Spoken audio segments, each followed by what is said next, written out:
Hello everybody and welcome. Today I thought I'd show you how to make a really old-fashioned pudding, bread and butter pudding. And the reason I'm doing that is because I was inspired by this lovely tin that I just got the other day.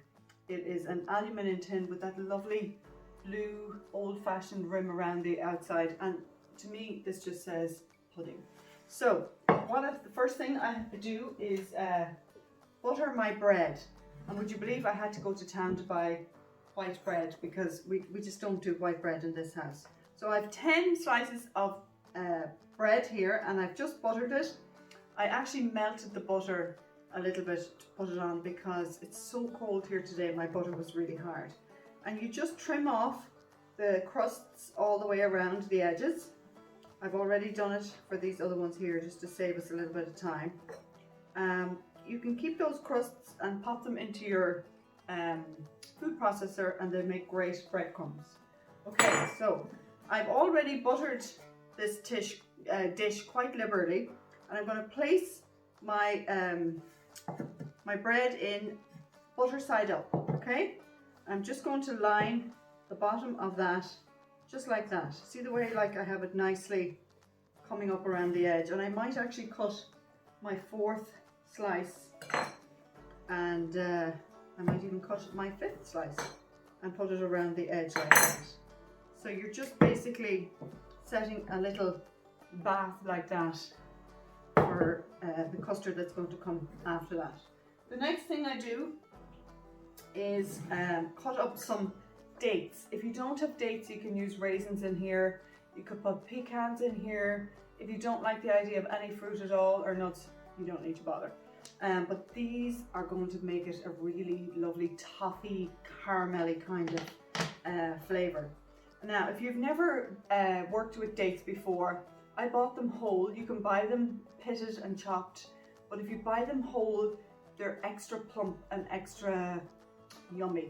So you just put your fingers in to pop the seed out like that, okay? Because you don't want that in your bread and butter pudding. And you basically just cut them down.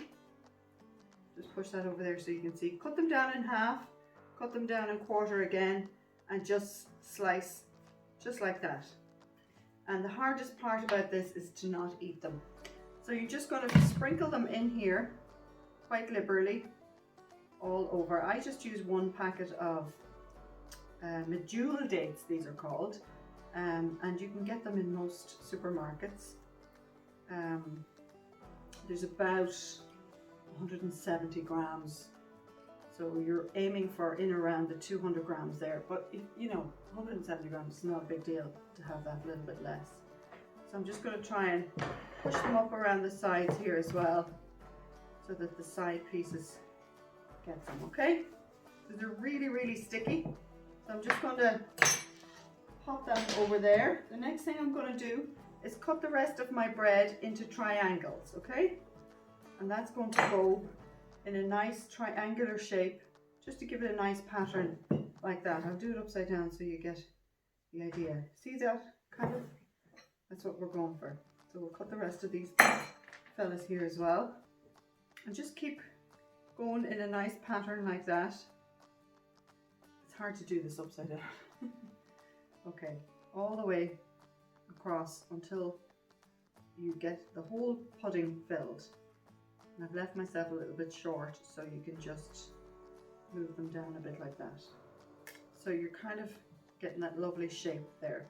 I'm going to sprinkle the top of this with a little bit of soft, light brown sugar, and that'll give it a lovely crunchy crispiness when it goes into the oven. And then I'm going to, actually I probably should have waited and I'll leave half of that sugar because I'm going to pour the custard over the top. Excuse me, I'll just give my hands a quick rinse. And I totally could have edited that out, but I want to show you that it doesn't matter. If you make a mistake like that, it's okay. We can keep going. The next thing I'm going to do is make the custard, okay? And I'm going to use a heavy based pot. And that's basically just one that's got a good bottom on it. And I have 350 mils of double cream. If you can't get double cream, single cream will work as well, but double cream is always better to use when you are heating it up, trying to make a custard or you know, anything with cooking, it's usually better. And 150 mils, I think, of cream or milk, just normal milk. Okay, so I'm going to heat the two of them together on a low heat over here. It's lovely to have some fresh flowers around the house, tulips and daffodils. It's just that time of year where you can pick them up pretty cheaply. The other thing I'm going to add to that is a little splash of vanilla, which you know I'm terribly fond of. So about a teaspoon of vanilla in there, okay? And in the meantime, I'm going to whisk my eggs. So I need 3 eggs. I'm going to pop these in here like this. Just pop that over there. This is, I think my mother used to make this. Did you, Mum? Can't remember. But it's a really, one of those really traditional kind of desserts that would have always been made back in the day when you wanted to fill people's tummies and you mightn't have had enough meat. So a pudding like this would always have been made just to fill people up, you know, carbohydrate. Stale bread is the best to use for this as well, and people would have used up all their stale bread this way.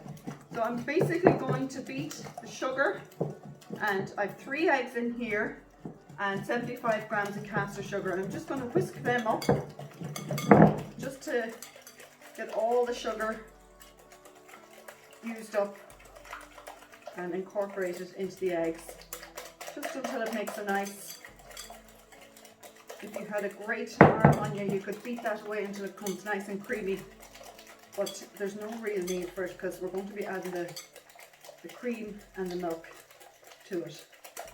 So I'll just keep doing this and I'll be right back when this is beaten and the cream and the milk is heated up. So guys, I moved this over to the hotter part of my oven because you want to bring this almost to the boil. Not, you don't want to boil it, but almost to the boil, so I needed to heat it up. So I'm pouring this now gradually into my egg and sugar mixture, and this is what's going to make our custard. And we're just going to pour that then into our lovely bread and butter. And that is all nicely mixed up there. We don't want any lumpy eggy bits. That's what you're going for, okay?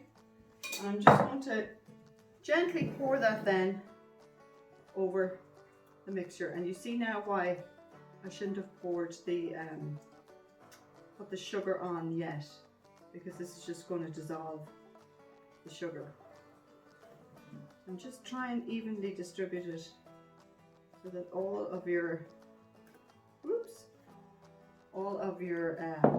bread is getting coated. I think I might have too small a dish for this recipe, but I really wanted to use this dish, so what can you do? I'm just trying to encourage all the bread to soak up that lovely eggy mixture. So you're just going to leave this sit now for 20 minutes until it gets completely absorbed.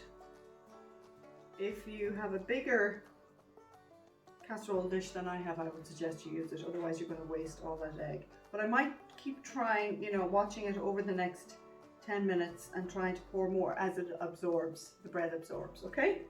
So we'll come back in 20 minutes.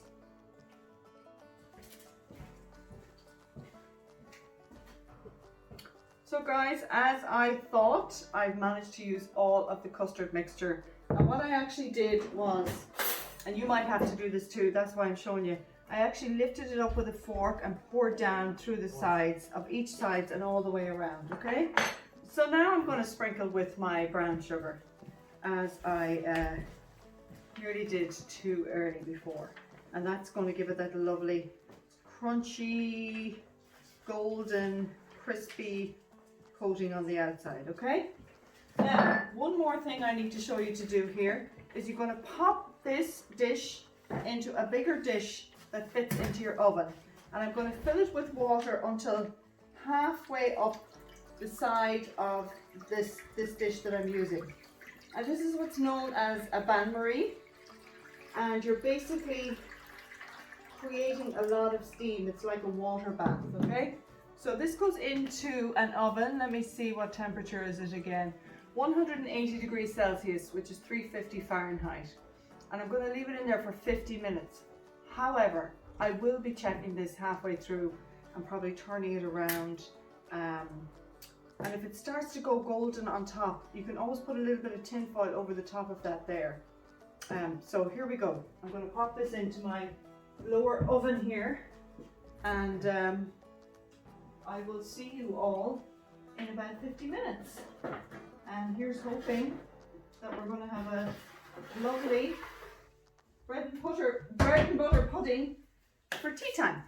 I'm going to go for a walk because it's just a beautiful day. It's freezing cold here. It's only about 3 degrees here in Ireland, but the sun is shining, and I'm just going to get out there, hence the hoodie.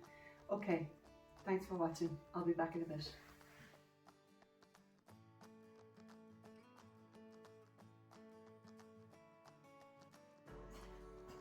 Guys, I am just back from my walk. I did a couple of laps of Drumbo Woods here in town, and I feel like a new woman. I could conquer the world. So Maria had checked the oven for me 20 minutes after I left, turned it around, and I totally expected it to be done when I came back, but it still wasn't that lovely golden crispy colour on the top, and the middle just has to be just set. And then I checked my oven and I noticed my agate had actually turned itself off. So I moved it up to the top oven, which would still retain a lot of the heat, and it has just become a nice golden colour. I'll take this out carefully. Be very careful, because don't forget you have a lot of hot water in there, which is dangerous. So how does that look? I think that looks beautiful. It could be a little bit more of a golden colour, but because my oven turned itself off, that's why it's slightly pale, but it doesn't really matter. It is set and firm to touch in the middle, and that's what you're going for. And all of the custard has been completely absorbed. Oh my gosh, it just smells delicious. I think I'll, Grace, would you pass me a little plate? And I'll just let you guys see what it's like. Just to cut some out in the, portion it up, just to see what it's like through the middle. Whoops. Whoops. That's how you don't serve your bread and butter pudding. There you go. Look at that beauty. It smells delicious. That would be lovely with a toffee sauce, or whipped cream, or even custard. Well, there's custard already in here. Ice cream, or on its own. It'd be lovely. Hope you get a chance to make some lovely bread and butter pudding in this freezing cold weather. God bless. Thanks for watching.